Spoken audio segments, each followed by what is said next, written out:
අයිබෝන් සුබදෑසනක් වේවා. සූදානම් පත්තර මෙන්තු ආරම්භ කරන්න. අයිබෝන් බුදික සුබදෑසනක්.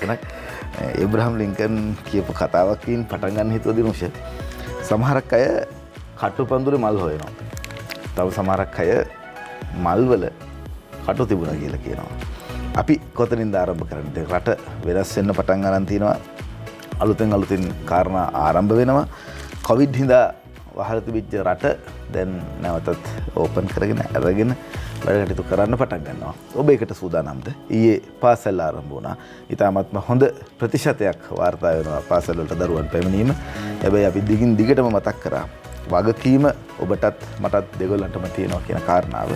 ලෝකේ තත්ත්වය කොහොමද? ලෝකෙ මේ වෙන විට මොන වගේ තත්ත්වයකද තියෙන්නේ? අපි කොහොමද ඉස්සරහට ගිහිල්ලා තියෙන්නේ? අපේ රටේ ඉතුරු කාරණාවල් ටික කොහොමද? අද ප්‍රධාන පුවත්පත් ගත්තාම පාර්ලිමේන්තු පොකුරක් නිර්මාණය වෙයිදෝ කියලා සැකයක් තියෙනවා. මේ දේවල් ඔක්කොමත් එක්ක කතා බහ කරන්න සූදානම්. මුලින්ම මම කැමතියි දිනුෂත් එක්ක කතා කරන්න ලෝක තත්ත්වය. ඔව්. බුද්ධික මොකක්ද අර පටන් ගන්නදී කිව්වේ ඉබ්‍රහම් ලින්කන් ජනාධිපතිතුමා මොනවද කියලා තියෙන්නේ? කටුවල මල් හොයන කණ්ඩායමක් වෙනම ඉන්නවා, මල් වල කටු හොයන කණ්ඩායමක් වෙනම ඉන්නවා. හරි. එතකොට රත්නශ්‍රී විජේසිංහ ආචාර්ය රත්නශ්‍රී විජේසිංහ කවිය කියනවා කටු වටකර මලක් නොවි කටු අග පිපි මලක් වෙන්න කියලා. දැන් කටු වට කරගත්ත මලකට කාටවත් ලං වෙන්න බෑ. හැබැයි කටු අග පිපි මලක් කියලා කියන්නේ දුෂ්කරතාවන් මැද ජයගත්ත එහෙම නැත්නම් දුෂ්කරතාවන් වල ජයග්‍රහණයේ ප්‍රතිඵලය. ඒ නිසා අපිටත් තියෙන්නේ කටු වට කර මලක් නොවි කටු අග පිපි මලක් වෙන්න දුෂ්කරතාවන් විඳින්න සිද්ධ වෙයි මේ කාල සීමාව තුළ. හැබැයි අපිට කවදා හරි මලක් පිපෙනවා කියලා විශ්වාසයක් ඇති කරගන්න පුළුවන්. ඒකට ක්‍රමවේදයක් සැකසීලා තියෙනවා. ඒ ක්‍රමවේදය නිසා තමයි දැන් ඊයේ දවසේ අපි යුද හමුදාපතිතුමා සම්බන්ධ කරගත්තයින් පස්සේ මේ පිළිබඳ විස්තරාත්මකව දැනගන්නට පුළුවන්.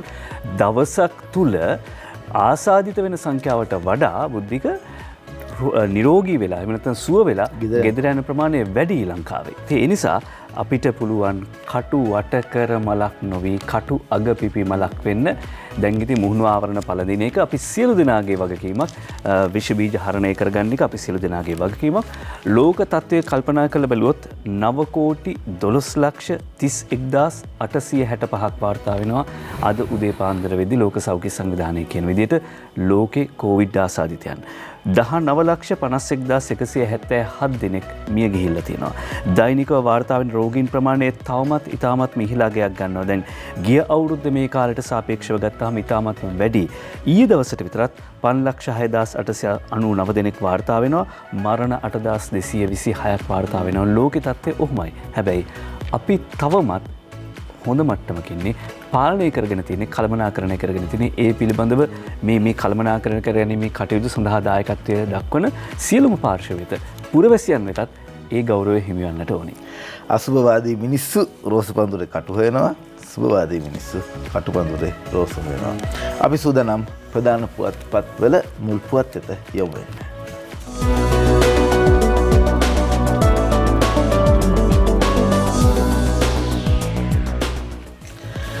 දිනමින පුවත්පතෙන් ආරම්භ කරන්න සූදානම්. දිනමිට පුවත්පතේ මුල් පුවත. ඔවුන් සඳහන් කරනවා මුදල් ගනුදෙනු වාර්තා කිරීමේ පනත කඩලා ප්‍රධාන පෙළේ ෆිනෑන්ස් සමාගම් 3කට කෝටි 230ක් දඩ. නුවන් හෙට්ටිආරච්චි මේ වාර්තාව ඉදිරිපත් කරන්නේ. Richard Peiris finance limited, Softlogic finance limited සහ සියපත ෆිනෑන්ස් ලිමිටඩ් මූල්‍ය ආයතන වෙත ගනුදෙනු වාර්තා කිරීමේ පනතේ ප්‍රතිපාදන වලට අනුකූල නොවන ලෙසට ක්‍රියාත්මක කිරීම නිසා බිලියන 2.3කට දඩමුඩලක් ගෙවීමට මූල්‍ය බුද්ධිය විසින් නියම කර තියෙනවා. 2006 අංක 6 දරන මුදල් ගනුදෙනු වාර්තා කිරීමේ පනතේ 19.1 සහ 19.2 වගන්ති මගින් පැවරී ඇති බලතල අනුව මුදල් ගනුදෙනු වාර්තා කිරීමේ පනතේ ප්‍රතිපාදන වලට අනුකූල නොවන ලෙස ක්‍රියා කරන ආයතන සඳහා මූල්‍යමය දණ්ඩනය පනවන ලැබේ කියලා තියෙනවා. ප්‍රධාන පෙළේ ෆයිනෑන්ස් සමාගම් 3කට කෝටි 230කට දඩ නියම කරලා තියෙනවා. වාසුටත් කොරෝනා දියවන්නා පොකුර නගින ලකුණු මේ අද වාර්තා කරන්නේ මව්බිම් පුවත්පතේ ප්‍රධාන සිරස්තලය. වාසුටත් කොරෝනා දියවන්නා පොකුර නගින ලකුණු දෑස්ත්‍රයේ ආශ්‍රිතයන් 100 පනි හකීම්ගේ සමීප ආශ්‍රිත මන්ත්‍රීවරුන් 20ක් වාසුගේ සමීපතම මන්ත්‍රීවරුන් 10ක් කාර්ය මණ්ඩලවල 15ක් මන්ත්‍රීවරුන් 31ක් නිරෝධායනට කියලා ජේ.ටී. ද සිල්වා අනුරාධා හේරත් මහනුවර කේ.එල්. සුරවීර වාර්තා කර දී මව්බිම පුවත්පතට අනිකුත් ජාතික පුවත්පත්වල තිබුණා මේක 32ක් කියලා. කොහොම වුණත් මෙසේ හඳුනාගත් මන්ත්‍රීවරුන් 10 දෙනාට සහ පාර්ලිමේන්තු කාර්ය මණ්ඩලයේ 15 දෙනාට නිරෝධායන වන ලෙස දැනුම් දුන් බව පැවසූ වේත්‍රධාරීවරයා එම මන්ත්‍රීවරුන් 10 දෙනා සහ කාර්ය මණ්ඩලයේ 15 දෙනා සඳහා හෙට සහ 15 වෙනිදා පාර්ලිමේන්තු පරිශ්‍රයේදී PCR පරීක්ෂණ කිරීමට කටයුතු කර ඇති බව දැනුම් දී තිබෙනවා. ඒ වගේම හකේ මන්ත්‍රීවරයාට සමීපව පාර්ලිමේන්තුවේ අසුන්ගෙන සිටි ලක්ෂ්මන් කිරියල්ල සහ ගායන්ත කරුණාතිලක මන්ත්‍රීවරු PCR පරීක්ෂණ වලට සහභාගී වෙලා තියෙනවා. හැබැයි ඒ දෙන්නම නෙගටිව් කියලා වාර්තා කර සිටිනවා. එහෙම නැත්නම් කොවිඩ් ආසාදනය වී නැති බවට වාර්තා මගින් තහවුරු වී තිබෙන බව වාර්තා කරනවා අද මව්බිම් පුවත්පත. ඒ තමයි මව්බිම් පුවත්පතේ ප්‍රධාන සිරස්තලය.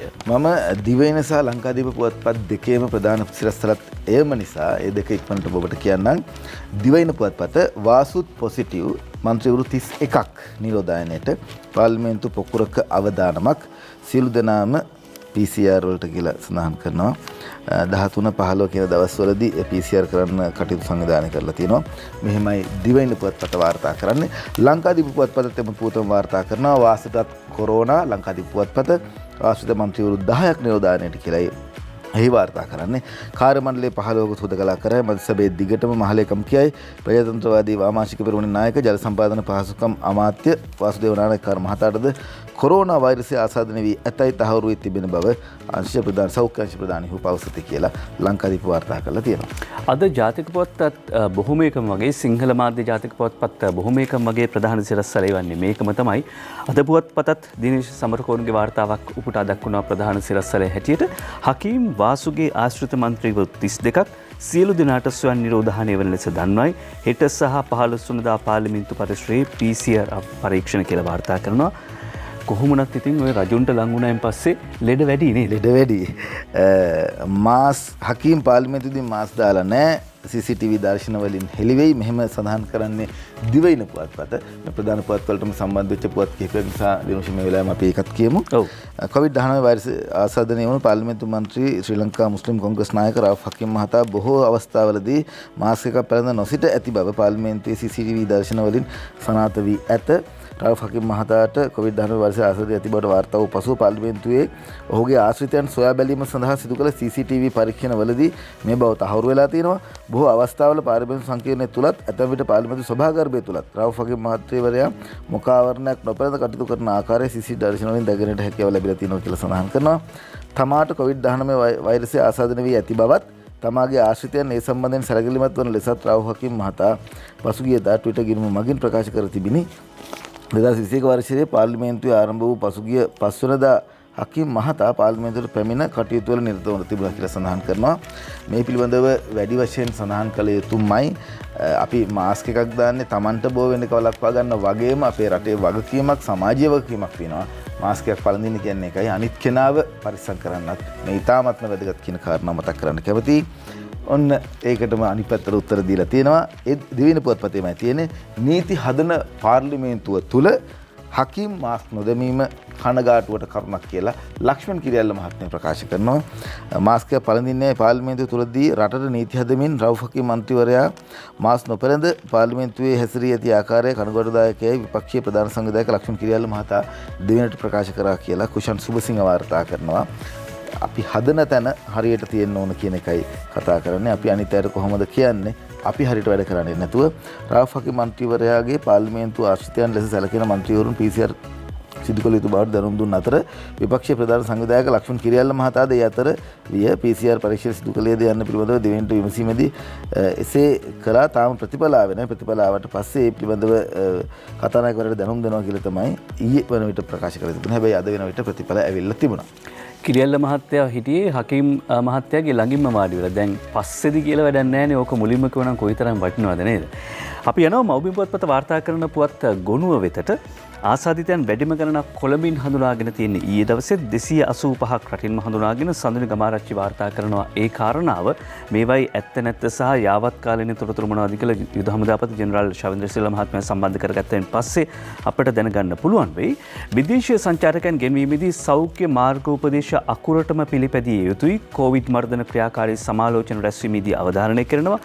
හැටන් දික්කොය රෝහලේ 15ක් ස්වයන් නිරෝධායනේ කොවිඩ් ප්‍රතිකාර මධ්‍යස්ථාන 72ක රෝගීන් සඳහා ඇඳන් 13000ක් තියෙනවා. වවුනියාවෙන් 8 දෙනෙක් හඳුනාගෙන කොවිඩ් අපද්‍රව්‍ය බැහැර කරන්නේ ආරක්ෂිතව අමාත්‍යංශය කියනවා. සෞඛ්‍ය අමාත්‍යංශය මේ වාර්තා කරන්නේ කලබාණෙන් 36ක් ආසාදිත ගොඩේ ඩන්බාර් එක්දරුමවක් මියගියේ කොරෝනාවෙන් නොවේ. නූරෙලි දිස්ත්‍රික් ලේකම්තුමා කියනවා එකම පවුලේ ආසාදිතයන් 4ක් ආසාදිත ගොඩට කළුතර මතුගම යන පොලිස් බල ප්‍රදේශවලින් වාර්තා වෙන්නේ. වලස්මුල්ලේ බැංකුවක් වසා දමයි 22කට PCR කරලා තියෙනවා. ඊළඟට නැංගුරම්ලෑ ප්‍රතාපනවේ 6කට කොවිඩ්, දක්ෂිණ නාවික අඳුරේ නැංගුරම්ලා තිබෙන ප්‍රතාපනවේ 6කට කොවිඩ් කියලා මව්බිම් පුවත්පත වාර්තා කරන්නේ. කෑගල්ලේ රෝහලින් 7ක් වාර්තා වෙනවා. වවුනියාවේ ප්‍රධාන පාසල් තවම වහලා කරාපිටියේ 36 වාට්ටුවෙන් කොවිඩ් වැළඳුණු 4 දෙනෙක් ඉන්නවලු. ඉංග්‍රීසියේ කොරෝනා ආසාදිතයන් 236ට නැගලලු. බද්දිකම ප්‍රභූ සාදයට ආසාදිතයෙකුත් ගිහිල්ලා තියෙනවලු. ඊළඟට හුදකලා නීතියේ කාතන්කුඩියට විතරයි මාතලේ පොකුර 236, බුලත්ගම පන්සලක හිමිවරුන් 4ක් සොයන් නිරෝධායනයට. මේ ඔක්කොමත් එක්ක පශ්චාත් කොවිඩ් සමයේ චිත්‍රපටයක් කරන මියන්මාරයට ඇරයුම් ආචාර්ය නලින්ද සිල්වා තානාපතිතුමා තමයි මේ කටයුතු සම්පාදනය කරන්නේ. මියන්මාර සංචාරකයන් දිරිගැන්වීම සඳහා මහනුවර, තිරියාය, අනුරාධපුර සහ පොළොන්නරුව වැනි සැලකිය යුතු ආගමික ස්ථාන ආශ්‍රය කරගෙන මේ චිත්‍රපටය නිර්මාණය කිරීම සඳහායි සැලසුම් කර තිබෙන්නේ. ඒ තමයි අද මව්බිම් පුවත්පත වාර්තා කරන කොවිඩ් ගොනුව. අපි රටේ තොරතුරු පිළිබඳව හොයා බලනකොට විශේෂයෙන්ම කොවිඩ් සම්බන්ධයෙන් රට පරිස්සම් කරන දේවල් ආරක්ෂාව සම්බන්ධයෙන් හොයා බලනකොට මෙතුමාව සම්බන්ධ කරගන්නවා. ඒ ඉතාමත්ම වැදගත්, රටට වැදගත් විශ්වාසදායී ආරංචි කියන්නට එතුමාට හැකියාව ලැබෙනවා. දත්ත තොරතුරු එක්ක අපිට කතා බහ කරන්න හැකියාව ලැබෙනවා. අපි සූදානම් අද උදේත් එතුමාව සම්බන්ධ කරගන්න. ආයුබෝවන් ඔබතුමන්ට. අපි ආයුබෝවන් බුද්ධික සහ දිනේශ සුබදෑසනක් ආයුබෝවන්. අපිත් එක්ක සම්බන්ධ වෙන යුද හමුදාපතිතුමන් ජෙනරාල් ශවින්ද්‍ර සිල්වා මැතිතුමන්, මෙතුමා ආරක්ෂක මාණ්ඩලික ප්‍රධානී, ඒ වගේම තමයි කොවිඩ් මාර්ධනය සම්බන්ධයෙන් ජාතික බලකාය ප්‍රධානී විදිහට කටයුතු කරනවා. මම කැමතියි ඔබතුමාගෙන් මුලින්ම කොවිඩ් සම්බන්ධයෙන්ම දැනගන්න මේ මිනිට අපේ රටේ තත්ත්වය කොහොමද? කොවිඩ් සම්බන්ධයෙන් ඉස්සෙල්ලාම පොඩ්ඩක් මේ ගණන් නම් කියන්නම්. ගණන්ම නෙමෙයි අපි දැනගත යුත්තේ. නමුත් අහපු හින්දා ගණන් වලින් පටන් ගත්තොත් ඊයේ දිනේදී ශ්‍රී ලංකාව තුළ කොවිඩ් ආසාදිතයන් 569ක් වාර්තා වෙනවා. එතකොට මම දැන් දිනේශාරි බුද්ධික හරි කිව්වා වාර්තා වන සංඛ්‍යාවට වැඩි අගයක් පිටත් වෙනවා කියලා. ඒ කියන්නේ ඊයේ දවසට 766ක් කොවිඩ් ආසාදිත වෙච්ච අය රෝහල් වලින් පිටත් වෙන අවස්ථාවේ තමයි මේ ආකාරයෙන් 569 දෙනෙකු ඊයේ වැඩි අගයක් ගත්ත. නැත්නම් සාමාන්‍ය පසුගිය දින කීපෙම 500 ආසන්න හෝ ඊට අඩු සංඛ්‍යාවක් වාර්තා වුණේ. 569ක් කොවිඩ් ආසාදිතයන් වාර්තා වෙනවා. ඒ වාර්තා වන්නේ 13224ක් PCR පරීක්ෂණ පමණක් කිරීමේ. ඊට අමතරව තව ඇන්ටිජන් පරීක්ෂණුත් අපි විවිධ ස්ථානවල කරනවා. කෙසේ වෙතත් අපි ගණන් කතා කළා, ඊට පස්සේ ගැන කතා කරමු. මේ ආකාරයෙන් 569ක් වාර්තා වෙද්දී ශ්‍රී ලංකාව තුළ කොවිඩ් ආසාදිතයන් 6621ක අගයක් තමයි ගන්නෙ. ඒ 6621කින් 2500ක වගේ සංඛ්‍යාවක් තමයි රෝහල් වල ප්‍රතිකාර ලබන්නේ. ඉතුරු 4300ක වගේ සංඛ්‍යාවක් ප්‍රතිකාර ලබන්නේ මේ ත්‍රිවිධ හමුදාව විසින් හදපු නිරෝධායන මධ්‍යස්ථාන වශයෙන් හදාගත්ත පසුව රෝහල් බවට පරිවර්තනය කරපු මේ අතරමැදි ප්‍රතිකාර මධ්‍යස්ථාන තමයි මේ ආකාරයෙන් ඔවුන් ප්‍රතිකාර ලබන්නේ. මේ සමස්ත ගණන සෑම විටම කියනවා ඒකින්ද කිය යුතුයි. මම හිතන්නේ 48951ක් මේ ආකාරයෙන් ශ්‍රී ලංකාව තුළ වාර්තා වනවා. ඒත් එක්කම විශේෂයෙන්ම ඊයේ දිනේදී මියයම් 8ක් හැටියට වාර්තා වුණා. මේ මියයම් 8 අපිට දක්වන වාර්තාවලට අනුව 6 වෙනිදා එක්කෙනෙක් පිරිමි පුද්ගලයෙක්, 7 වෙනිදා මියයම් පිරිමි පුද්ගලයෙක් එක්කෙනෙක්, 8 වෙනිදා පිරිමි සහ කාන්තාවන් දෙදෙනෙක්, 10 වෙනිදා කාන්තාවක් පිරිමි දෙදෙනෙක් සහ ඊයේ දිනේදී තව පිරිමි කාන්තාන්කුඩි වලින් එක් පුද්ගලයෙක් හැටියට මේ සියලුම එකතු වෙලා තමයි ඊයේ වාර්තා කරලා තියෙන 8ක් හැටියට රෝහල් වල තමයි බොහෝ දුරට මියයම් වෙලා තියෙන්නේ මරණයක් හැරුණු කොටගෙන. එතකොට සමස්ත මියයම් සංඛ්‍යාව ශ්‍රී ලංකාව තුළ මේ ඊයේ සංඛ්‍යාව 8ත් එක්ක 240ක් හැටියට වාර්තා වනු ලබනවා. විශේෂයෙන්ම මම අහන දිනේශ කියනවා වාර්තා වෙන සංඛ්‍යාවන් බැලුවම බහුතරයක් ඊයේ දිනේදී වාර්තා වන්නේ කළුතර දිස්ත්‍රික්කයෙන්. ඒ කළුතරමුත් අපි දන්නා තාමත්ම ප්‍රසිද්ධ අට විශාල සංඛ්‍යාවක් කොවිඩ් ආසාදෙන් ලබා දුන් අටලුගම ප්‍රදේශයේ තමයි මේ ආකාරයෙන් වාර්තා වන්නේ. ඊට අමතරව අවිශාල ප්‍රදේශයේ පිහිටි කර්මාන්ත ආයතනෙකුත් මේ ආකාරයෙන් වාර්තා වෙනවා. ඊට අමතරව පෙරේදා අපි හදිසියේ හුදකලා බවට ලක් කරන්න යෙදුණු බොරැල්ල ගෝතමී පාර ප්‍රදේශයෙන් 56 දිනකුත් මේ ආකාරයෙන් වාර්තා වෙනවා.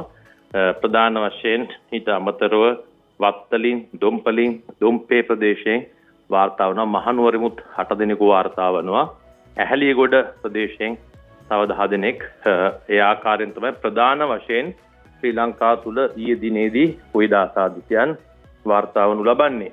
මෙහිදී ඇත්තටම මේ වාර්තා වන සංඛ්‍යාවන් එක බැලුවම බුද්ධික සහ දිනූෂ මේ වන විට අපි සාමාන්‍යයෙන් මිලියන එකක් සහ ලක්ෂයක් නැත්නම් 11 ලක්ෂයක පමණ අපි PCR පරීක්ෂණ ශ්‍රී ලංකාව තුළ අපි කරලා තිබෙනවා. ඒකෙන් තමයි මේ දක්වා මේ ආකාරයෙන් කොවිඩ් ආසාදිතයන් සොයාගෙන තිබෙන්නේ.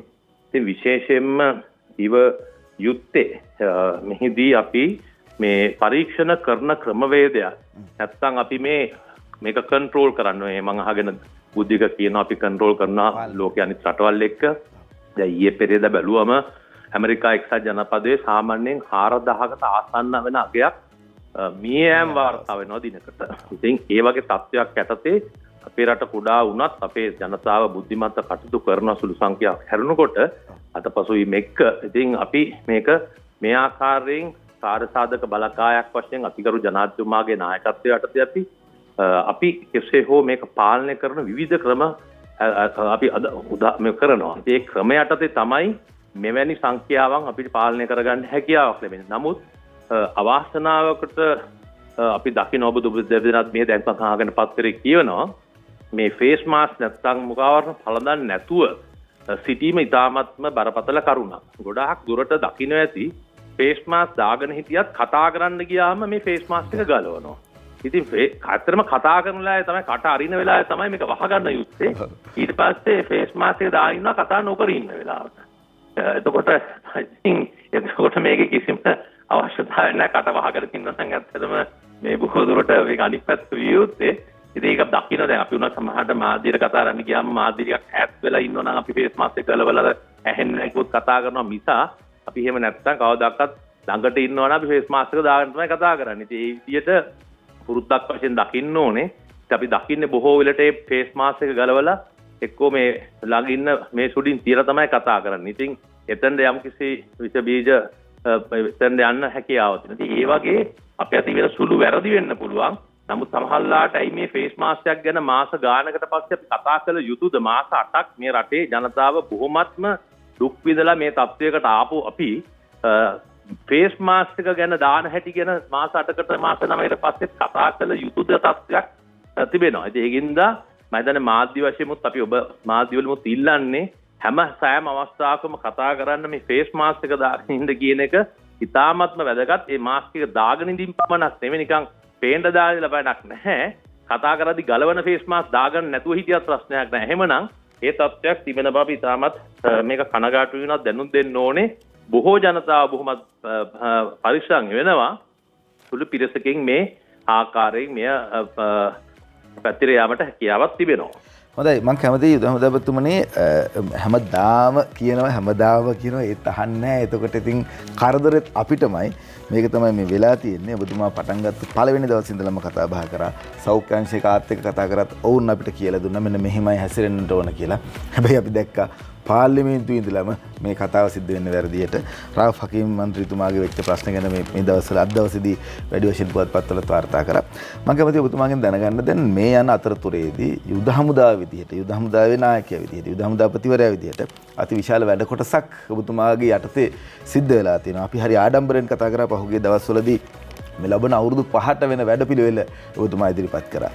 ඒක වැඩපිළිවෙලක් විතරක් නෙවෙයි සාමාන්‍යයෙන් රටේ වැඩපිළිවෙලක් ඉදිරිපත් කරන වැඩේ වෙන්නේ නැහැ. ඔබතුමා ඔන්න දැන් පහුගිය සතියේම අපිට දවස් දෙක තුනක් අපිට හම්බුනේත් නෑ. මොකද ඔබතුමා වැඩ දැන් අනුරාධපුර යනවා, තවත් රටේ විවිධ තැන්වලට යනවා, වවන්න පටන් ගන්න තියෙනවා. ඒ වගේම තවත් විවිධ සංග්‍රාම පටන් ගන්න තියෙනවා. මේ ආර්ථිකයත් එක්ක සම්බන්ධ වෙන කටයුතු ගොඩකුත් ඔබතුමා සම්බන්ධ වෙලා වැඩ කටයුතු කරනවා. මොකක්ද මේ කියලාත් අපි දැනගන්න කැමතියි. ඔය ඇත්තටම බුද්ධික බැලුව ප්‍රශ්න වැදගත් මේ අවස්ථාවේදී මම දැක්කා ඊයේ පෙරේද යම් පුද්ගලයන් සමහරලාට මේක නොදැනුවත්කම යටතේ කියනවා ඇති හමුදාව ඇයි මේ කෘෂි කර්මාන්තයට සම්බන්ධ වෙන්නේ මේක හමුදාවේ වගකීමක් නෙමෙයි කියලා. ඒ වගේ සමහරට ඒ තිබෙන අවබෝධය හරහා සමහරට කියන්න පුළුවන්. නමුත් හමුදාට තියෙන ආදරේ හින්දාත් ඒක දෙය කියන්න පුළුවන්. හමුදාවයි මේ වගේ දේවල් සම්බන්ධ වෙන්නේ කියලා. අපේ මේ කෘෂි කර්මාන්ත සම්බන්ධයෙන් අපේ රෙජිමේන්තුවක් තිබුණා. අත්‍තරම් බලෑනියක් නැත්නම් පොඩි සුළු සංඛ්‍යාවක් කෝවිපලක් දෙකක් කරගෙන හිටියා. නමුත් අපි මම ඔබතුමා කිව්ව විදිහට අපි ඉදිරි දැක්මක් ඉදිරිපත් කරලා තිනවා 2025 දක්වා ප්‍රථම වශයෙන් ඉදිරි 2030 දක්වා හමුදාව ගමන් කරතු මොකද්ද අපි යුතු ක්‍රමවේදයක් නැත්නම් සුමති තියෙන්න ඕනේ හමුදාව. ඉතින් ඒ යටතේ අපි බැලුවේ අපි ස්වයං පෝෂිත අපිට රටක් කෘෂි කර්මාන්ත අධ්‍යාත්මයක් තියෙනවා එකෙන් ඒවා කරයි රටක් වශයෙන්. නමුත් සුළු වශයෙන් හෝ අපි කොහොමද රටේ ජනතාවට දායකත්වයක් අපයන්නේ අපි ස්වයං පෝෂණය වෙන්නේ කොහොමද හමුදාව තුල කියන එක අපි කල්පනා කරලා බැලුවා. ඉතින් විශේෂයෙන්ම ඔබ දන්නවා මේ රටේ විශේෂයෙන්ම රාජ්‍යයේ අතහැරපු දාපු ඉඩම් නැත්නම් ගොවි පළවල් වලට දීලා ඒවා ගොවි පළවල් අතරමඟදී නවත්තපු ඒ වගේ ඉඩම් ගොඩාක් තියෙනවා. ඉතින් ඒ අනුව අපිට ඒක අතිගරු ජනාධිපතිතුමා ලබා දෙන්න කියලා කිව්වා. අපිට පුළුවන් නම් ඒක වගා කරලා හදාගන්න. දැන් උදාහරණයක් වශයෙන් අපේ කෘෂි කර්ම අධ්‍යක්ෂක ජෙනරාල්වරයා බිත්තර රට හමුදාව තුල අපි ස්වයං පෝෂිත වෙන්න කියලා පටන් ගත්තා. දැන් අද වෙනකොට අපි 140ක් අපිට අවශ්‍යතාවය අපි විසින්ම ඒක ලබා ගන්නවා. අපි දෙසැම්බරෙද්දී අපිට 100%ක්ම අපිට ලබා ගැනීම හැකියාවක් තියෙනවා. අපි හමුදාවේ දෙනවා යෝගට් දෙනවා. ඒ කිරි දෙනවා. ඒ අපි දැන් අපිට ගන්න පුළුවන් තත්ත්වයක් 140 විතර ප්‍රමාණයක් අපි දුවනවා. ඊට අමතරව අපි ගොඩාක් අර කිව් විදිහට ඉඩම් අරගෙන අපි වගා කරන්න පටන් ගත්තා. අපි දැන් කහ ලංකාවට ගේන්න තු කහ ප්‍රශ්නයක් ආවා. ඒ වෙලාවේ අපි කහත් දැන් වගා කරන්න විශේෂම දකින්න නැති ඔබ පත්තරෙත් මම දැක්කා කියනවා ඔබ දෙපළ සමහරලාට රමේෂ් පතේ නැමතුමා ගිහිල්ලා විවෘත කරාගෙන මම අහගෙන ඔබගේ පත්තරෙමුත් කියන එක අවස්ථාවක්. ඒ ඇවිල්ලා බීජ මධ්‍යස්ථාන අපි හදලා තියෙනවා. ඉතින් ඒ ආදි වශයෙන් අපි විශාල වශයෙන් අපි පොල් ඊළඟට අනිකුත් වගාවන් විශාල වශයෙන් කරන අපි බලන්නේ අපි ස්වයං පෝෂිත වෙලා අපි රටට වදයක් නොවන හමුදාවක් වෙන්න. ඒකයි මේ උත්සාහ ගන්න නැත්තම් විශාල වැරදි අර්ථකථනයක් ගන්න ඕනේ නැහැ. මේ කෘෂි කර්ම අමාත්‍යාංශ වැඩ අපි කරන්න යනවා නෙමෙයි. මේ අපි කොහොමද කරන්නේ ඒකෙන් උදව්වක් වෙන්න පුළුවන්. ඒත් එක ගොවියට කොහොමද උදව් වෙන්නේ කියලා අපිට අවශ්‍යතාවයේ ගොවියා දිරිමත් කරලා ඔවුන්ට මේක දෙදී අපිට මේකෙන් අයින් වීම හැකියාවක් වෙන එක තමයි අපි බලකායක් හදානවා.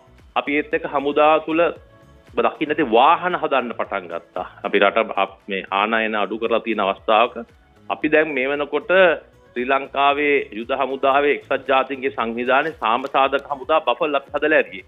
දැන් පොලිසියේ ප්‍රතිවතුමා අපෙන් ඉල්ලලා තියෙනවා පොලිසිය යන එක්සත් ජාතීන්ගේ සංවිධානයේ වටත් අපිට හදලා දෙන්න කියලා බෆල්. අපි ඒකත් අපි හදනවා.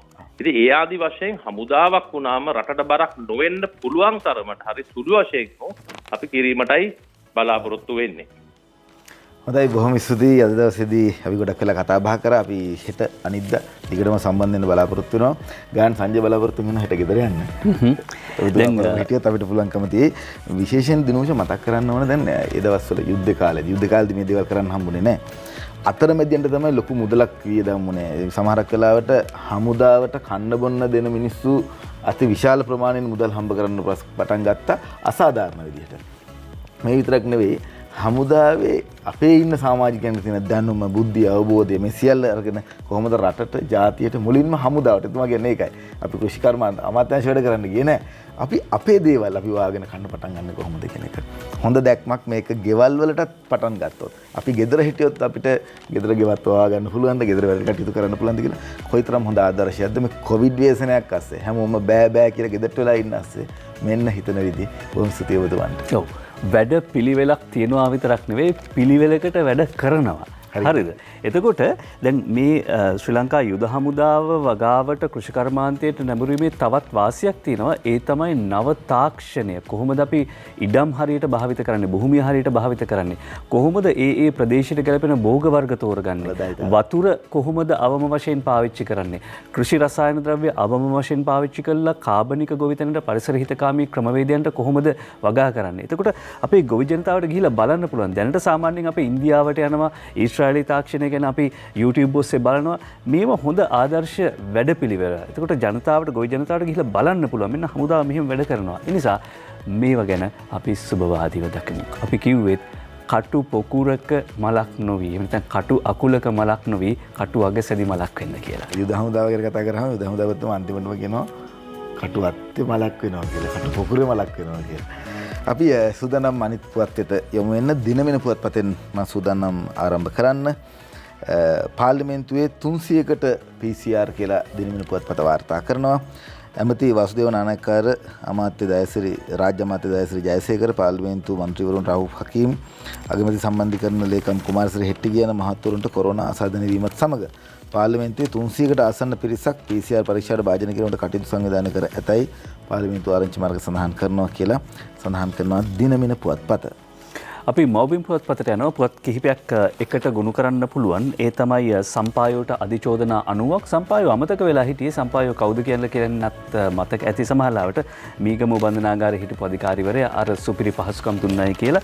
පුවත්පත කියන විදිහට මීගමු බන්ධනාගාරය තුල දූෂණ හා විෂමාචාර ක්‍රියා කළ බව කියන සිද්ධියට සම්බන්ධ එම බන්ධනාගාරයේ හිටපු අධිකාරී අනුරුද්ධ සම්පායෝ තුල සැකකරුවන් 7 දෙනෙකුට එරෙහිව නීතිපතිවරයා මීගමු බස්නාහිර පළාත් මහාධිකරණ නීතිපතිවරයා මීගමුව බස්නාහිර පළාත් මහාධිකරණ විනිසුරු නිශාන්ත හපුආරච්චි මහතා හමුවේ අධිචෝදනා 90ක් ඊයේ ගොනු කරලා තියෙනවා. මහාධිකරණයක අධිචෝදනා ගොනු කරන්න පුළුවන් නීතිපතිතුමාට සහ අල්ලස් හෝ දූෂණ විමර්ශන කොමිෂන් සභාවේ අධ්‍යක්ෂ ජෙනරාල්වරයාට. ඒ අනුව තමයි මේ කියන්නේ සම්පායෝට අධිචෝදනා ගොනු කරනවා නීතිපතිවරයා. ශානි ආයෙත් රිමාන්ඩ් අසත්‍ය සාක්ෂි නිර්මාණය කළ හිටපු නියෝජ්‍ය පොලිස්පති වාස්කුණවර්ධන මහතා ඇතුළු තවත් සැකකරුවන් පිරිසකට ගිනි අවි චෝදනා ගොනු කර අධිකරණයේ නොමගැවීමේ චෝදනා සම්බන්ධයෙන් රිමාන්ඩ් භාරයේ පසුවන අපරාධ පරීක්ෂණ දෙපාර්තමේන්තුවේ හිටපු අධ්‍යක්ෂ ශානි අබේසේකර ඇතුළු සැකකරුවන් තිදෙනා 21 වෙනිදා දක්වා තවදුරටත් රිමාන්ඩ් කියලා වාර්තා කරද්දී කියන්නේ කරන කලට පව් මීරිය මීසේ විඳින කලට දුක් දැඩි වේ ගිනිසේ කියලා. එතනදී බුද්ධික මේ මවබිම් පුවත්පතේ තියෙන තවත් ආකර්ශනීය පුවතක් කියලා බුද්ධික ගාවට එන්නම්. ඒ තමයි නීතිඥවරු 150කට චීෆ් ඉන්ස්පෙක්ටර් තනතුරු CI තනතුරු ලැබෙනවා කියලා. ඊයේ අපි දන්න ගොඩක් නීතිඥයොත් කතා කරලා ඇහුවා මේ කවද්ද මේකේ ඇප්ලිකේෂන් දාන්නේ කොහොමද මේකට යන්න පුළුවන් කියලා. ඒ අනුව මේක ටිකක් අලුත් යෝජනාවක් අර think out of the box කියලා කියන්නේ ටිකක් කොටුවෙන් පිට හිටපු යෝජනාවක්. අධිකරණ අමාත්‍ය අලි ශබ්රි මහත්මයාගේ යෝජනාව මේ සඳහා කැබිනට් මණ්ඩලයේ අනුමැතිය හිමිවීමෙන් පස්සේ අදාළ සම්මුඛ පරීක්ෂණ සිදු කරනවලු. එහිදී ඉහළ සුදුසුකම් පෙන්වන නීතිඥවරුන් මෙලෙස බදවා ගන්නවා. බදවා ගන්නා පුද්ගලයන් දිවෙන සීළු පළාත් ආවරණය වෙන පරිදි සේවය යෙදවීමට නියමිත අතර ඔවුන්ට පොලිස් සේවය පිළිබඳ විශේෂ පුහුණුවක් ලබා දීමට නියමිතයි. අධිකරණ අමාත්‍යතුමා කියන විශේෂම දෙමළ භාෂාව දන්න එක සුදුසුකමක් බවට පත් වෙයි කියලා. දිනමන පුවත්පත වාර්තා කරනවා හැකි ඉක්මනින් කොවිඩ් දෙන්න ඉන්දිය චීන බලවතුන්ට ජනපති ලියයි. අපි ඊයේත් මේ වාර්තාව ඉදිරිපත් කරා. අද දිනමනට වාර්තා කරලා තිනවා කොරෝනා වෛරසය සඳහා වන එන්නතක් හැකි ඉක්මනින් ශ්‍රී ලංකාවට ලබා දෙන්නයි Taman ඉන්දිය අගමැතිට හා චීන ජනාධිපතිට ලිපියක් වගින් පෞද්ගලිකව යවූ බව ගෝඨාභය රාජපක්ෂ මහතා ප්‍රකාශ කරා කියන කාරණාව. ඊළඟට තව පුවතක් වාර්තා කරනවා දිනමන පුවත්පතම කටුනායක ගුවන්තොටින් එන 4000කට දිනකට PCR කළ හැකි කියලා සඳහන් කරනවා. බණ්ඩාරනායක ගුවන්තොටුපළෙන් මෙරටට පැමිණෙන පුද්ගලයන් 4000කට දිනකට PCR පරීක්ෂණ ලක් කළ හැකි බව සෞඛ්‍ය වෘත්තීය වේදීන්ගේ විද්වත් සංගමයේ සභාපති රවි කුමුදේශ මහතා දිනමට ප්‍රකාශ කරලා තිනවා. අදාළ පරීක්ෂණ සිදු කිරීමට අවශ්‍ය තවත් පහසුකම් මේ පරීක්ෂණාගාරයට ලබා දීම සිදු කළහොත් පැය එකහමාරක් තුළදී PCR පරීක්ෂණ වාර්තාව ලබා දිය හැකි බවත් වැඩි වශයෙන් ප්‍රකාශ කරලා තිනවා. මේ විදිහට සඳහන් කරනවා අද දවසේදී තොරතුරු සම්බන්ධයෙන් ගත්තට පස්සේ විශේෂයෙන්ම PCR සම්බන්ධයෙන් වැඩි වශයෙන් මතක් කරලා දීලා තියෙනවා දිනමන පුවත්පත. පළමු පාසල් වාරය ආරම්භ වුණානේ. අරුණ පුවත්පත විස්තරාත්මකව එහෙම නැත්නම් විශ්ලේෂණාත්මකව කියනවා පළමු පාසල් වාරයේ ඊයේ ආරම්භයි. සිසුන්ගේ පැමිණීම ඉහළ මට්ටමක කියලා අරුණ පුවත්පත වාර්තා කරනවා. නුවරඑළිය මාතලේ 75%ක්, මධ්‍යම පළාතේ 70%ක්, සබර්ගමු 57%ක්, මහනුවර ගුරුවරු 90%ක් ඇවිත් සබරගමු 89%යි. අම්බලන්තොට සිසුන්ගේ පැමිණීම 50%ට බහැලා තියෙනවා. 25%ක අඩුම ප්‍රතිශතය මාතර කලාපෙන්ලු. ඔන්න අරුණ පුවත්පත එහෙමයි වාර්තා කර සිටින්නේ. ඉස්කෝල ගැන ගොඩක් පුවත් තිබුණා. ඔව් දිනමන පුවත්පතෙත් ඡායාරූපයක් එක්කම වාර්තා කරනවා. නව පාසල් වාරය ආරම්භයි කියලා දිනමන පුවත්පත වාර්තා කරන්නේ ඡායාරූපයක් එක්කම. ගුරු සිසු පැමිණීම ඉහළයි. බස්නාහිර පළාතේ හා උදකලාකර ප්‍රදේශය හැර අනිත් සියලු ප්‍රදේශවල සෞඛ්‍ය ආරක්ෂිත ක්‍රමවේද අනුගමනය කරමින් පාසල් ආරම්භ කරා. ඒ වෙන විට බස්නාහිර පළාතේ සහ උදකලා ප්‍රදේශවල හැර අනිකුත් පාසල් පිළිබඳව සොයා බැලුවට පස්සේ වැඩිම ප්‍රතිශතය 71ක් වූ පළාතෙන් ගුරුවරුන්ගේ පැමිණීම ප්‍රතිශතය 98ක් කියලා සඳහන් කරනවා. මේ විදිහට පැහැදිලි වාර්තාවක් ඉදිරිපත් කරලා තියෙනවා. දිනමන පුවත්පතත් දරුවන්ගේ පැමිණීම සම්බන්ධයෙන් ගත්තොත් මේ ඉස්සරහට වැඩි වෙයි කියලා බලාපොරොත්තු වෙන්නේ. හැකි ඉක්මනින් බස්නාහිර පළාතත් විවෘත කරන තෙක් ගුරුවරුන් දරුවන් බලන් ඉන්නවා. හැබැයි සෞඛ්‍ය ආරක්ෂක ක්‍රමවේදත් එක්ක තමයි මේ සියල්ල සිදු කළ යුත්තේ. ඉස්කෝල ගැන කතා කරපු නිසා මව්බිමට අභය ලබා දුන් ජනනායකයා බිහි වුණේ තර්ස්ටන් විදුහලෙනුයි කියලා අමාත්‍ය ආචාර්ය බන්දුල ගුණවර්ධන මහත්මයා තර්ස්ටන් විද්‍යාලයේ 71 වෙන සංවත්සර උළෙලේදී කියා සිටිනවා. අග්‍රාමාත්‍ය මහින්ද රාජපක්ෂ මහත්මයා, අධ්‍යාපන අමාත්‍ය මහාචාර්ය ජී.එල්. පීරිස් මහත්මයාත් සහභාගී වෙනවා. දැන් බන්දුල ගුණවර්ධන මහත්මයා කියන්නේ මේ යුද්ධය ඉවර කරලා ජනතාවට අභය දානය ලබා දුන්නු සේනාධිනායකයා බිහි වුණේ තර්ස්ටන් විද්‍යාලයේ කියලා. එහෙම කියන්න අයිතියක් නෑ. මොකද රිච්මන්ඩ් විද්‍යාලයට අයිතියක් තියෙනවා. රිච්මන්ඩ් අර රේල් පාරේ කෝච්චියට ඔන්න මෙන්න තියලා පාරේ එහා පැත්ත මෙහා පැත්ත බලනවලු කුඩා මහින්ද රාජපක්ෂ කියන දරුවා ජීවිතේ බේර ගන්න ඕන නිසා තමයි රිච්මන්ඩ් විද්‍යාලයෙන් අයින් කළා තර්ස්ටන් විද්‍යාලයට ගෙනල්ලා තියෙන්නේ ඩී රාජපක්ෂ මහත්තයා. එහෙම නොවුන නම් බන්දුලමතුමා මේ ගෞරවය රිච්මන්ඩ් විද්‍යාලයට තමයි එන්නේ. මගේ දකුණු කණෙන් පෙන්වන්න පුළුවන් රිච්මන්ඩ් විද්‍යාලයට ගිහපු කෙනෙක්. ඒකයි ඔය තරම් ආඩම්බර. හොඳයි රටට ආඩම්බරයි මේ වගේ වීරවරු බිහි වෙන එක. මොන විද්‍යාලයෙන් බිහි වුණත් අපේ රටට ආඩම්බරයක්. මෙවැනි නායකයන් මේ රටට ඉන්න එක පිළිබඳව මතක් කරන්න කැමතියි. ඔව්. ඉස්කෝල ගැන කතා කරපු නිසා විශ්වවිද්‍යාල පිළිබඳව කතා කරනවා. අද BBC ලෝක සේවය බැලුවහම ඔවුනුත් වාර්තා කරපු පුවතක් තමයි මේ කඩා දැමුණු ස්මාරකය යලි ඉදිකිරීමට මුල්ගල් තියයි කියලා වාර්තා කර සිටින්නේ වවුනියාවේ මදුශංක අමරසිංහ අද පුවත්පතට. අලුතින් මුල්ගල තිබුණු ස්මාරකයේ සාමයේ කුළුණ ලෙස හැඳින්වීමට නිමිතයි. යාපනයේ මාරාන්තික උපවාසය සහ හර්තාලය අවසන්. ඒ අනුව හර්තාලය අසාර්ථක වී තිබෙන බව දිවෙන පුවත්පතත් වාර්තා කර තිබුණා. කඩා දැමුණු ස්මාරකයේ යුද ස්මාරකයක්. ඒක කඩා දැම්මෙත් උපකුලපතිවරයා ගත්ත තීරණයක්. ඒ නැතුව මේ කවුරුවත් වෙන බලපෑම් කළා නෙවෙයි. උපකුලපතිවරයා තමයි තීරණය කළේ. සිරිසත් ගුණරාජ මහත්මයා තමයි තීරණය කළේ මේ තිබිච්ච පිළිරුව තිබිච්ච ස්මාරකය ජාතික සමගියට තර්ජනයක් කියලා. ඒතර අලුතින් මුල්ගල තියන්නේ එතුමා. හැබැයි ඒ මුල්ගල තියන්නේ සාමයේ කුළුණ.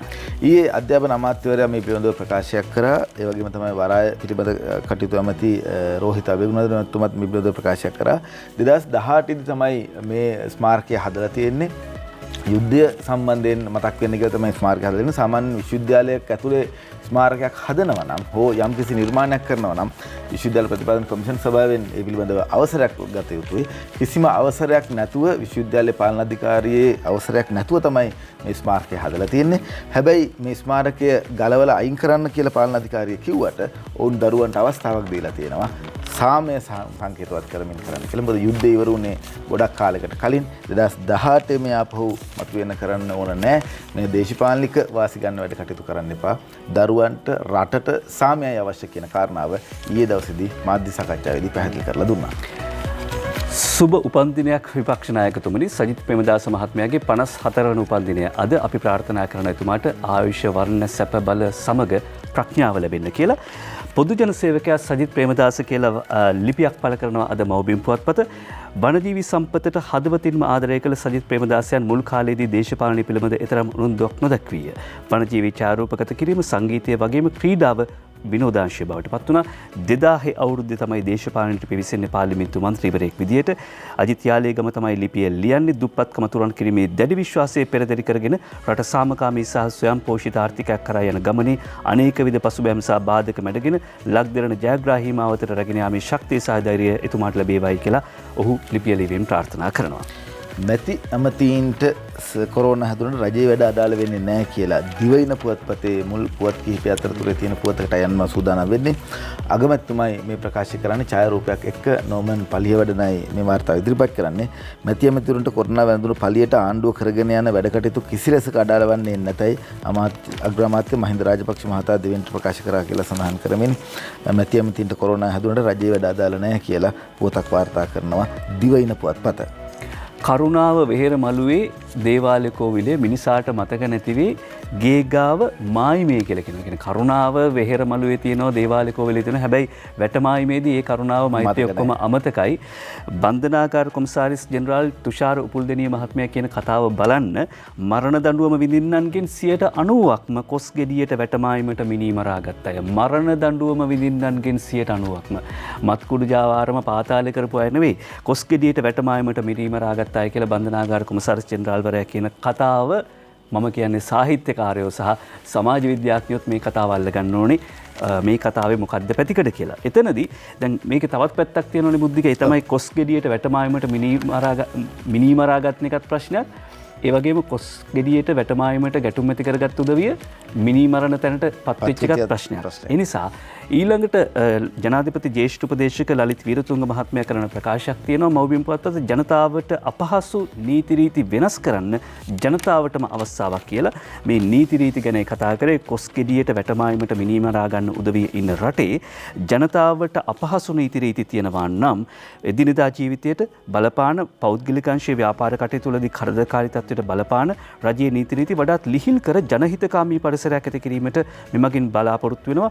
එසේ කරන සියලු ලිඛිත දැනුම් දීන් තමන්ගේ නම සඳහන් කර ජනාධිපති ලේකම් කාර්යාලය කොළඹ 1 කියන ලිපිනයට එවන්න කියලා ජනාධිපති ජ්‍යෙෂ්ඨ උපදේශක ලලිත් වීරතුංග මහත්මයා කියනවා. මේ පිළිබඳ ජනාධිපතිතුමා විශේෂ කමිටුවක් පත් කළ තියෙනවා. කාර්යසාධක බලකායක් පත් කළ තියෙනවා. එහි සම සභාපතිවරුන් ලෙස ලලිත් වීරතුංග සහ ජෝන් කීල්ස් ව්‍යාපාරයේ සභාපති ක්‍රිෂාන් බාලේන්ද්‍රන් යන මහත්වරු කටයුතු කරති.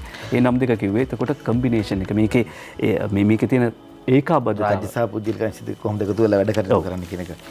ලංකාදීප පුවත්පතේ පුවතකට යන සුදානම් පළාත් පාලන ඡන්ද ක්‍රමයේ සමාලෝචනයට ත්‍රිපුද්ගල කමිටුවක් කියලා ලංකාදීප පුවත්පත වාර්තා කරනවා. පළාත් පාලන මැතිවරණ ක්‍රමයේ සමාලෝචනය කිරීම සඳහා රාජ්‍ය සේවා පළාත් සභා හා පළාත් පාලන අමාත්‍ය ජනක බණ්ඩාර තෙන්නකෝන් මහතා විසින් ඉඩම් හා ඉඩම් සංවර්ධන අමාත්‍යාංශයේ ලේකම් RAAK රණවක මහතාගේ සභාපතින් යුත් ත්‍රිපුද්ගල කමිටුවක් ඊයේ පත් කරනු ලැබුවා. ශ්‍රී ජයවර්ධනපුර විශ්වවිද්‍යාලයේ උපකුලපති මහාචාර්ය සුදත්ත ලියනගේ මහතා ඉඩම් අමාත්‍යාංශ හිටපු ලේකම් සීමා නිර්ණය කිරීමේ සමාජික රවි දිසානායක යන මහත්වරු එහි සිසු සමාජිකයන් බවට පත් වෙලා තිනවා.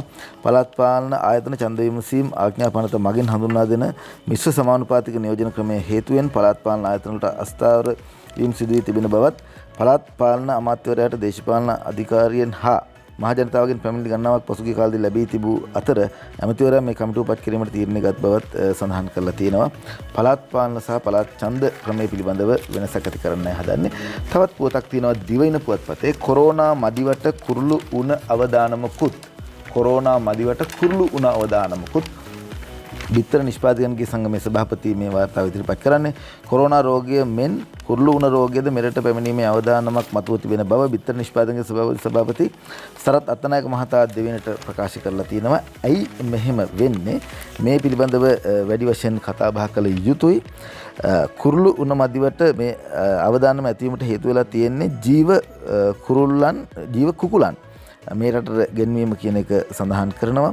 මේ පිළිබඳව මහින්ද රාජපක්ෂ අග්‍රාමාත්‍යවරයා දැනුවත් කරලා තිනවා. මේ වෙනට රටේ බිත්තර අතිරික්තයක් පැවති බවත් වෙළඳපොලේ බිත්තරයක තොගමිල රුපියල් 10ක් වෙන මිලට පවතිද්දිත් මෙලෙස ජීව කුකුලන් ගෙන්වීම පිටපස ජාවාරමක් ක්‍රියාත්මක වන බවත් ප්‍රකාශ කරලා තිනවා. මේ ජාවාරමට මෙරට කුකුල් මස් ව්‍යාපාරයේ නියුතු ප්‍රධාන සමාගම් 3ක් සම්බන්ධ බවත් ඔවුන් ග්‍රාමීය මට්ටමින් සිදු කරන කුකුලන් නැති කිරීමේ ව්‍යාපාරයේ බිඳ දමා ඒකාධිකාරය පිටවා ගැනීමට කටයුතු කරමින් සිටින බවත් අත්තනායක මහතා වැඩිදුරටත් ප්‍රකාශ කරා කියලා සඳහන් කරනවා දිවයින පුවත්පත. කුරුල්ලු උණ ගැන කතා කරපු නිසා අද පුවත්පත ප්‍රධාන සිරස්සලයක් හැටියට වාර්තා කරනවා උකුසු බිත්තර විනාශ කිරීම දඬුවම් ලැබිය හැකි වරදක්, බිත්තර කැදවලින් ඉවත් කිරීම විනාශ කිරීම වනජීවී ආඥා පනතේ 31 වන වගන්තිය අනුව වරදක් කියලා පරිසර නීතිඥ ආචාර්ය ජගත් ගුණවර්ධන මහත්මයා කරන ප්‍රකාශය වාර්තා කරනවා අද පුවත්පත දැන් අද පුවත්පත උකුස්සගේ ජීවන චක්‍රය බුද්ධික අපි හැමවිටම කතා කරනවා මේ උකුස්සට පුංචි දේවල් පවා ලොකුවට පේනවා කියලා. ඒ කියන්නේ සියුම් නිරීක්ෂණ ශක්තියක් තියෙනවා. දැන් මේ කොවිඩ් අභියෝගයත් එහෙමයි. මේවා ජය ගන්න ඇත්තටම මේ අද පේන 5000 ගියාද එහෙම නැත්නම් එන්නත එනවද නැද්ද කීයද ගාන ඒක නෙවෙයි ප්‍රශ්නේ. මේ අභියෝගය හරියට අයිස් කන්දක් වගේ පේන ප්‍රමාණයට වඩා යට නොපෙනෙන ප්‍රමාණය වැඩි. ඒ නිසා හඳුනා ගන්න ඕනේ මේ පිළිබඳව මේ පිටිපස්සේ තියෙන ගැටලු මොනවද කියලා. නාමල් රාජපක්ෂ අමාත්‍යවරයා කියනවා කොරෝනා ව්‍යාප්තියත් සමග ශ්‍රී ලංකාවේ වෙරකියා ප්‍රතිශතය එන්න වැඩි වෙමින් පවතිනවා. විදේශගත ශ්‍රමිකයන් ලංකාවට එනවා. සමහර කර්මාන්තශාලා වැහෙන තත්ත්වයක් පත් වෙලා තියෙනවා. එතකොට මොකද කරන්නේ? මේ හා සමානව විදේශගත ශ්‍රමිකයන් ලංකාවට ගෙන්වා ගැනීමට දරන උත්සාහය සමානවම අලුත් රැකියා අවස්ථා ලබා ගැනීමේ උත්සාහයක යෙදිය යුතුයි. ඒ සඳහා යෙදෙන බව අමාත්‍යවරයා සඳහන් කරනවා. අපි රැකියා විරහිත තරුණ තරුණියන් පුහුණු ශ්‍රමිකයන් විදිහට ස්ථානගත කිරීමේ වැඩපිළිවෙලක් ගැන සාකච්ඡා කළා. ඒකට කාර්මික විද්‍යාල, වෘත්තීය පුහුණු අධිකාරිය, නයිටා, යෝන් සේනාංකය සහ තරුණ සේවා සභාව වගේ ආයතනවලට අමතරව ජල සම්පාදන අමාත්‍යාංශය ප්ලම්බර්ස්ලා පුහුණු කරන්න බාරගත්තා. නිවාස සහ ඉදිකිරීම අමාත්‍යාංශය නිවාස සහ ඉදිකිරීම ක්ෂේත්‍රයේ ලක්ෂයක් පුහුණු කරන්න 21 අවුරුද්ද පාරගත්ත මේ අරුණ පුවත්පතෙන් අපි උපුටා දක්වන්නේ ප්‍රාදේශීය ලේකම් කොට්ටාසයකට එක කර්මාන්තශාලා කියන සිරස්වල යටතේ වාර්තා කර සිටින්නේ මේ පුවත. ඒ අනුව දැන් ඉස්සරහට රස්සාවල් නැති අය විහිවේවි. එහෙම නැත්නම් බොහෝ අයට රස්සාවල් නැති වෙන්න ඉඩ තිනවා. ඒ වෙන මොනවත් නිසා නෙමේ මේ කොවිඩ් එක්ක ක්‍රමවේදයන් වෙනස් වෙනවා. හැබැයි ඒ අයව ගෙදර තියන්න ලෑස්ති නෑ. ඔවුන් පුහුණු ශ්‍රමිකයන් විදියට තරුණ තරුණියන්ට නව රැකියා උත්පාදනය කිරීමේ වැඩපිළිවෙලක් ආරම්භ කරලා තියෙනවා. ඇතුල් පිටුවකින් තෝරගත්තේ. හැබැයි මුල් පිටුවකට එන්න ඕනේ පුවතක්. හොඳයි සූදානම් දිනමින පුවත්පතේ තවත් ප්‍රවෘත්තියකට යන්න. දිනමින පුවත්පතේ මුල් අදියරේ පුවතක් තමයි මේ පාලනාධිකාරී විසඳුමට පියවර ගත්තා. යාපනයේ සරසවි ස්මාරකයේ ගැටලුවේ දේශපාලන සාධකයක් නැහැ. අමාත්‍ය මහාචාර්ය ජී.එල්. පිරිස් මහතාගේ ප්‍රකාශය ඡායාරූපයක් එක්ක පළ කරලා තිනවා. අපිට මීට කලින් මේ ප්‍රවෘත්තිය වාර්තා කරා. එහි දිනමින පුවත්පතේ වාර්තාවක් සපයනවා. විපක්ෂයේ ඉන්න විටක කැමති විටක අකමැති ප්‍රතිපත්තියේ විපක්ෂයේ ඉන්න විටක කැමති විටක අකමැති කියන ප්‍රතිපක්ෂය කියලා ඇමති රෝහිත අබේගුණානන්ද මහතාගේ ප්‍රකාශය වගේම තමයි සාගර කාර්යවසම් මන්ත්‍රීවරයාත් එම ඡායාරූපයේ සිටිනවා. ඊයේ දවසේදී පැවති නිදුම් මාවත කාර්යාලය මගින් පවත්වන වොටර්සෙජ් සංකීර්ණයේ පැවති ප්‍රවෘත්ති සාකච්ඡාවෙත් තමයි මේ පිළිබඳව සඳහන් කරන්නේ. දිනෝෂ මීට කලින් කතා කරා නාමල් මන්ත්‍රීවරයාගේ කතාව අර අපිට ශ්‍රමිකයන් පිළිබඳ ගැටලුවටපත් වෙනවා. මොකද රස්සාවල් වැඩිපුර දෙන්න වෙනවා. මොකද විරකියාවන් වැඩිපුර ඉන්නවා කියන එක. විදේශගත ශ්‍රමිකයන්ගෙන් දුක් ගැනවිලි අහන්න විශේෂ සමත මණ්ඩල කියලා මාතෘකාව යටතේ දිනවෙන පුවත්පත වාර්තා කරනවා. විදේශගත ශ්‍රී ලාංකික සේවකයන් සහ ඔවුන්ගේ පවුල්වල සමාජිකයන්ගේ දුක් ගැනවිලි සමතයටපත් කිරීමට විශේෂ සමත මණ්ඩල පිහිටුවීමට රජය සැරසෙයි. ලක්ෂ 18ක් ඉක්මූ ශ්‍රී ලාංකික පිරිසක් විදේශගතව සේවය කරන අතර ඔවුන්ගේ ජාතික ආර්ථිකයට දක්වන දායකත්වය සැලකට ගනිමින් මෙම සමත මණ්ඩල පිහිටුවීමට රජයේ අවධානය යොමු වී තිබෙනවා කියලා දිනවෙන පුවත්පත වාර්තා කරලා තියෙනවා. උදිගටක් ගාලා කියන්නම් එක පුවතක් ගන්න කියලා කියනවා ඉන්දික වෙලාවේ හැටියට. රාජ්‍ය ආයතන සතු අබලි වාහන සංගණනයක් හැදිය හැකි වාහන යලි භාවිතයට ගන්න අමාත්‍යාංශ ලේකම්වරුන්ට උපදෙස් දීලා තියෙනවා. අමාත්‍යාංශවල දිරණ වාහන අපි ওই අමාත්‍යාංශ වලට යද්දි දකිනවා. ඒ නිසා මේවා මොනවද මේ කොච්චර ප්‍රමාණයක් තියෙනවද? ඒ විතරක් නෙවෙයි ඒවා නැවත පිළිසකර කරලා ගන්න ඊළඟට මේ රටට යන විදේශ විනිමය රටින් යන විදේශ විනිමය ගන්න පුළුවන්. මේ පළවෙනි පුවත ඉතිරි කැල්ල තියෙනවා. ඒ තමයි මේ අරුණ පුවත්පත තුන්වෙනි පිටුවේ වාර්තා කරපු පුවතක් තියෙනවා. මේ නාවික හමුදා රණවිරුවෙක් මේ අපේ පරිසරයට සාගර සම්පතට කොච්චර පොලිතින් එකතු වෙනවද කියන එක පිළිබඳව ජනතාවගේ අවධානය යොමු කරන්න ගත්ත උත්සාහයක්. කුණුගඟෙන් මුහුද තරණය කරපු ඒ කියන්නේ මාතරේ ඉඳලා කොග්ගල දක්වා මුහුද තරණය කරලා ලංකාවේ ජනතාවගේ විතරක් නෙවෙයි ලෝකේ ජනතාවට අවධානය යොමු කරන්න කුණුගඟෙන් මහ මුහුද රැකගන්න පිහිනුම් ශූරයා රළ පතර හා සටනක මේ පුවත හොයාගෙන කියවන්න.